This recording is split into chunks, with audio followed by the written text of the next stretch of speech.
How to pair the drone. Twist open the battery back cover. Install the batteries in sequence. Cover the battery cover. Lift up the remote control bracket and long press the power switch. Put the drone on a flat surface and long press to turn on the power of the drone.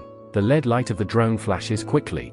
Push the left joystick of the remote control to the highest point, then pull it to the lowest point. At this time, the remote controller emits a beep sound, indicating that the frequency binding is completed. The LED light changes from fast flashing to steady on, indicating that the frequency binding is completed. Long press and hold the speed adjustment button before turning on the power switch operation mode.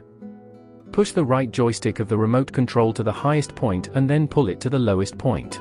At this time, the remote controller emits a beep sound, indicating that the frequency binding is completed. The LED light changes from fast flashing to steady on, indicating that the frequency binding is completed.